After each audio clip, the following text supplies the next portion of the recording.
এখানে 500 গ্রাম মতো আমি ওভারনাইট সোক করে রেখেছিলাম। দেখো ফুলে কত বড় হয়ে গিয়েছে। এবারে আমি এটাকে প্রেসারে 3টে সিটি দিয়ে নেব।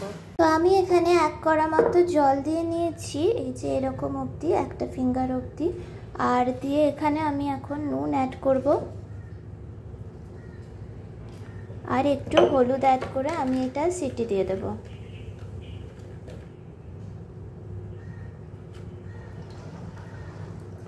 দিয়ে এবারে আমি সিটিতে বসিয়ে দেব। এবারে আমি এটা ঢাকা দিয়ে নিচ্ছি। তো মটরগুলো 3টে সিটির পরে খুলে নিয়েছি, এভাবে সিদ্ধ হয়ে গেছে। তো টিপে দেখাই তোমাদের, দেখো খুব ইজিলি এটা ভেঙে যাচ্ছে। তো এটা সিদ্ধ হয়ে গেছে। 500 মটরের জন্য আমি 3টে আলু, 4টে ছোট পেঁয়াজ, এখানে কিছু ধনেপাতা, টমেটো আর লঙ্কা কেটে নিয়েছি। সর্ষের তেলে করব, তো গরম দিয়ে নিয়েছি। এখানে একটুখানি চিনি দিয়ে নেব, এতে ক্যারামেলাইজ হলে কালারটা ভালো আসে। দেখো গরম হয়ে গিয়েছে। এখন আমি যে নুন হলুদ দিয়ে আলুটা মেখে নিয়েছি এভাবে আগেই, এটা আমি দিয়ে দেবো ভাজতে।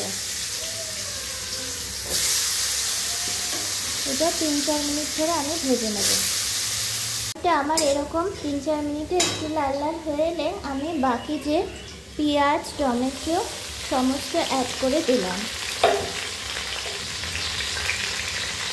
তো এখানে দেখো ধনে পাতাটা আমার পড়ে গিয়েছে, এটা কিছুটা আমি তুলে রাখবো।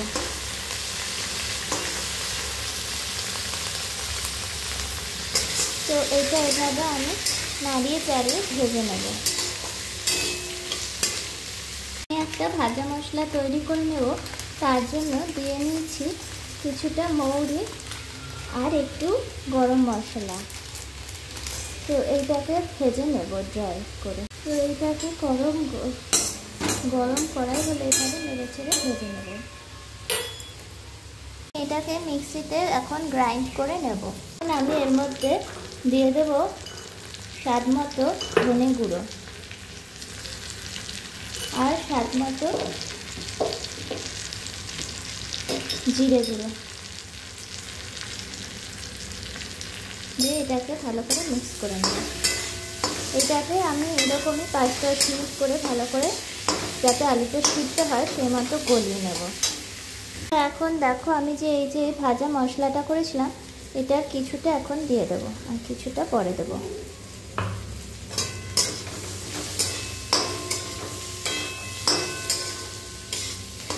এটা হয়ে গিয়েছে। এর মধ্যে অল্প পরিমাণ জল দিয়ে ঢাকা দিয়ে দেবো। দেখো এরকম আমি 2-3 মিনিট ঢাকা দিয়ে রেখেছিলাম। এর একটা আলু ভেঙে দেখাচ্ছি, দেখো একদম গলে গিয়েছে। এবারে আমি এই ঘুগনির মটরগুলো সিদ্ধ করা এর মধ্যে দিয়ে দেবো, এর মধ্যে ঢেলে দেবো। এগুলো ঢেলে দিচ্ছি, এবারে মিলিয়ে নেব।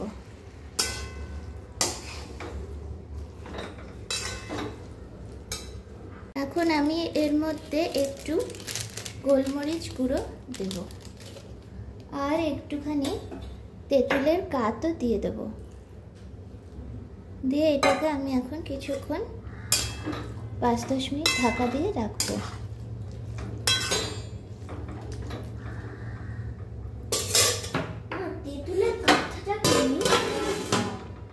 এটা খুলবো।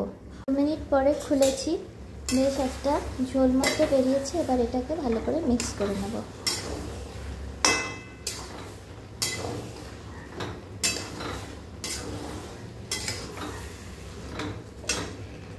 ঘুগনি আমার তৈরি।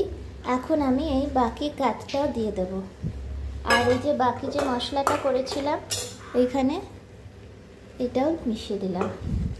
দিয়ে একবার ফাইনাল নাড়িয়ে আমি বন্ধ করে দেবো 1 মিনিট মতো।